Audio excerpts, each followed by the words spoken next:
আসসালামু আলাইকুম ওয়া রাহমাতুল্লাহ।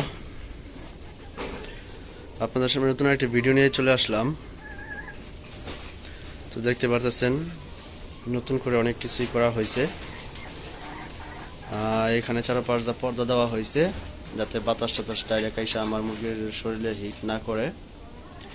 তারপর আগে যারা ভিডিওতে দেখছিলেন তখন এই যে মাচার উপরে এরকম তেরপাল্লা ছিল না, দেখেন কত পরিমাণের বাতাস আমার এখানে চারপাশ যা আটকানো, তাও মানে বাসার চারপাশ দিয়ে আটকানো, আশেপাশে অনেক উঁচা উঁচা বিল্ডিং, তাও আমার এখানে প্রচুর পরিমাণে বাতাস। যদি আপনাদেরকে একটু বাতাসগুলো দেখাই, আমি দেখেন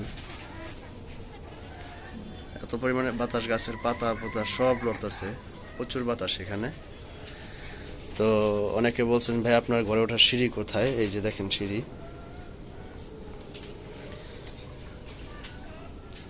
তো এই যে এখানে পর্দা দেওয়া হয়েছে নিচে, মানে তেরপাল দেওয়া হয়েছে, কারণ এখান দিয়ে প্রচুর ঠান্ডা বাতাস আসে। এই দেখেন তেরপাল ওছা হইতেছে, নিচে হইতেছে, মানে এটা নিচ দেওয়া প্রচুর বাতাস আসে। তো এটাও একটা ঠান্ডার লাগার একটা লক্ষণ। তার জন্য আমি কোনো রিক্সের ভিতরে যাইতেছি না, যেহেতু শীতকাল। তো শীতকালে মুরগির যত্নের জন্য আমি কি কি করতেছি, যেমন আপনাদেরকে যদি বলি, চারোপাশ দিয়ে তেমনি ঢাকাইলি আছে, তারপরে মনে করেন এখানে আমি উপরে এই যে এগুলা যেগুলো আসছিল খাঁচার উপরে, এগুলো দিয়ে আমি এখনও ডাইকা রাখি। তাও মনে করেন কিছু মুরগির আর কি সমস্যা হয়েছিল, যেমন এই যে এই পাশের এটা একটু সমস্যা হয়েছিল, আল্লাহর রহমতে এখন ঠিক আছে। আর এই পাশের এই যে মোরগটা, এটা একটু ঠান্ডা আছে। তো মনে করেন কয়েকটা দিন ধরে আর কি ব্যস্ত থাকার কারণে মুরগির ভালো মতন যত্ন নিতে পারি নাই, তো এটার জন্য হয়তো বা। এছাড়া মোটামুটি আলহামদুলিল্লাহ সবগুলো ঠিক আছে। তো আজকে মনে করেন এই যে গলা ছিল মুরগি, ও কুচে হয়েছে, কিন্তু ওর এখানে ডিম ছিল, সেই ডিমটা ভাঙা ভাঙা গেছে, যার কারণে ওর ইয়ের থেকে ডিমটা সরাই দিয়েছি। ও ভালো করে আগে কুচে হোক, তারপর আর কি ওকে ডিম দিব, এর আগে ডিম দিব না। তো মনে করেন এখন শীতকাল যেহেতু কিছু কিছু ওষুধ আমি শীতকালের গুলা চালাইতেছি। আর যদিও আমার এখানে বেশিরভাগ মুরগি সুস্থ আছে, তাও যে আমি মনে করেন ওষুধ চালাবো না তা কিন্তু নয়। তো দেখা গেছে আপনার মুরগি অসুস্থ হওয়ার আগে যদি আপনি মনে করেন ঠিক মতন খাবার টাবার দিয়ে সুস্থ করতে পারেন, এতে মনে করেন আপনার প্লাস পয়েন্ট। আর অসুস্থ হয়ে যাওয়ার পরে ওইটা মনে করেন অন্যরকম একটা। তো মনে করেন এর আগে আপনার মুরগিগুলোকে ঠিকঠাক মতন খাবার দাবার এবং যত্ন নিতে হবে যাতে মুরগিটা অসুস্থ কম হয়। তো আজকে মুরগিকে ওষুধ দিয়েছি, যদি আপনাদেরকে দেখাই, সব ওষুধ রাখা হয়েছে এটার ভিতরে, দেখতে পারতেছেন আমার এখানে ওষুধগুলো। তো আজকে মুরগিকে ওষুধ দিচ্ছি হচ্ছে আপনার এই যে এটা রেসপিয়ন, এটার সাথে কম্বাইন করছে হচ্ছে এই যে এখানে একটা ওষুধ আছে, এটা কি যেন বলে ওষুধের নামটা, আমার চাস্তো বাইরে থেকে নিয়েছিলাম, তো ওর থেকে ওষুধটা নিয়ে কম্বাইন করছি। আর এটা দেখতে পাচ্ছেন, এটা হচ্ছে লেগে আপনার ঠান্ডা একটা অ্যান্টিবায়োটিক, মানে সবগুলো রোগের একটা অ্যান্টিবায়োটিক, অনেক ভালো কাজ করে। তো আরও কিছু আছে যেগুলো কিনা আমার এখনো ইউজ করা হয় নাই। তো এইখানে এই যে ডক্সিয়েবেট দিয়েছিলাম কালকে, সরি লাইসোবিট কালকে দিয়েছিলাম। তো এই লাইসোবিটটা দিয়ে আপনারা 2-1 দিন পর পরে ইউজ করতে পারেন, কারণ লাইসোবিটটা আপনার রোগ প্রতিরোধ ক্ষমতাটা অনেক বাড়ায়। তারপর হচ্ছে আপনার এই ঠান্ডার জন্য মনে করেন আরও কিছু ওষুধ আছে, সেগুলো হচ্ছে লেগে আপনার পাতাগুলো শেষ হয়ে গেছে, ডক্সিয়েবেট আছে, এগুলো নর্মাল ওষুধ, তো এগুলো আপনি দিতে পারেন। আর এইখানে যে ওষুধগুলো আছে এগুলো এখনো পর্যন্ত ধরি নাই, যেহেতু এরকম আপনার ঠান্ডা পড়ে নাই। এই যে এক পাতা ডক্সিয়েবেট আছে, তারপরে হচ্ছে লেগে এই যে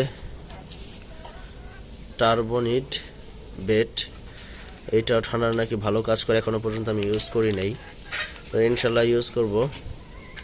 তো মনে করেন এগুলো ইউজ করলে দেখা গেছে আপনার আগাম ঠান্ডা থেকে, যেমন মুরগির আগে আগে ঠান্ডা লেগে যায়, তো এগুলো থেকে আর কি অনেকটাই আপনি বাঁচাইতে পারবেন মুরগিকে।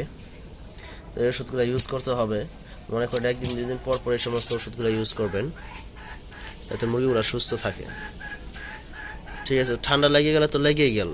এছাড়া তো মনে করেন আপনার আগে যদি আপনি সুস্থ রাখতে পারেন, এটা হলে গিয়ে আপনার একটা প্লাস পয়েন্ট, মুরগির কোনো অসুস্থ হবে মানে ডিম যেগুলো আছে সেগুলো আপনি কন্টিনিউ পাইতে থাকবেন। মুরগি অসুস্থ কম হইলে মানে একটা অন্যরকম আপনার একটা ভালো লাগা কাজ করবে। আর যদি মুরগি অসুস্থ হয়ে যায়, তখন মনে করেন আপনার মুরগিগুলোকে সুস্থ করতে হয়, তারপর আবার দেখা গেছে মুরগিগুলো ওজন কমে যায়, এরকম অনেক সমস্যা আপনি সম্মুখীন হবেন। তো এর থেকে ভালো যদি আপনারা ফার্স্টে থেকে হালকা পাতলা যেগুলো আছে এগুলো যদি একদিন দুদিন পর পর একটু করে খাওয়ান, দেখবেন আলহামদুলিল্লাহ মুরগিটা সুস্থ থাকবে।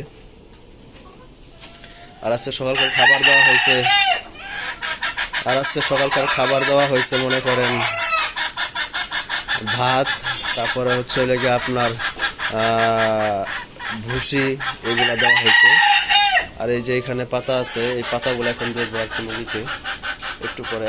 তারপর বিকালবেলা দিব হচ্ছে লেগে আপনার কি বলে লেয়ার 1। তো আমার মনে করেন সব থেকে ফেভারিট একটা মোরগ হচ্ছে লেগে এই যে এটা। ও মনে করেন আমার সাথে এত ফ্রেন্ডলি ভাবে থাকে, মানে এরকম করে আসলে খুব সচরাচর কম পাওয়া যায়। আর মোরগটা দেখতে মাশাআল্লাহ,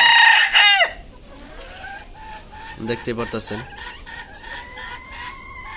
বলে না ছোট মরিচে জাল বেশি, এটা তো মনে করেন আমার অন্য সমস্ত মোরগ থেকে ছোট, কিন্তু একদম পুরো ফিটফাট আছে। হ্যাঁ, লাভ দিয়ে আমার কাদা এসে বসে, হাতে নিলে হাতেই বসে থাকে। আর এই যে আলহামদুলিল্লাহ এই মুরগিটা এখন দেখতে পারতেছেন পশম টসম সব উঠতেছে আবার। হ্যাঁ, এটা কয়েকদিন আবার ঠিক হয়ে যাবে পশম টসম, আলহামদুলিল্লাহ সবগুলাই ঠিক আছে মুরগি। তো সবাই চেষ্টা করবেন মুরগিকে ঢাইকা রাখার জন্য, যাতে মুরগির শরীরে ডাইরেক্ট আপনার ঠান্ডা বাতাসটা না লাগে। ঠিক আছে, তো মনে করেন আপনার মুরগিকে আপনি যত ভালোভাবে প্রপারভাবে একটা যত্ন দিবেন, তো দেখা যাচ্ছে মুরগি আপনার তত বেশি ভালো থাকবে। তো শীতে সবাই মুরগির যত্ন নেবেন। আর যদি পারেন যারা অবশ্যই আপনার রানীক্ষেতের ভ্যাকসিনটা করেন নাই, তারা ভ্যাকসিনটা করায় রাখবেন। কারণ আপনার মুরগির রোগ এই হচ্ছে লেগিয়া ঠান্ডা যখন আপনার মুরগির লাগে তখন আপনার রানীক্ষেতটা এভাবেই চলে আসে। ঠিক আছে, তো মনে করেন আপনার মুরগিকে আপনি ঠান্ডা থেকে যতটা বাঁচা রাখতে পারবেন, রানীক্ষেতের থেকে ততটা বেঁচে থাকবো। আর যদি সম্ভব হয় রানীক্ষেতের ভ্যাকসিনটা করায় ফেলাইবেন, এতে আপনার মনে করেন অনেক প্লাস পয়েন্ট আছে। মুরগি ঠান্ডা লাগবে ঠিক আছে, কিন্তু রানীক্ষেতের পর্যায়ে যাবে না। এর আগে আপনি ওষুধ দিতে পারলে মুরগি আল্লাহর মধ্যে সুস্থ হয়ে যাবে। তো সবাই ভালো থাকবেন আর দোয়া করবেন। আর ভিডিওটি ভালো লাগলে থাকে অবশ্যই আপনার সাবস্ক্রাইব করবেন চ্যানেলটি এবং বেল আইকনটি বাজিয়ে দিবেন। আসসালামু আলাইকুম ওয়া রাহমাতুল্লাহ।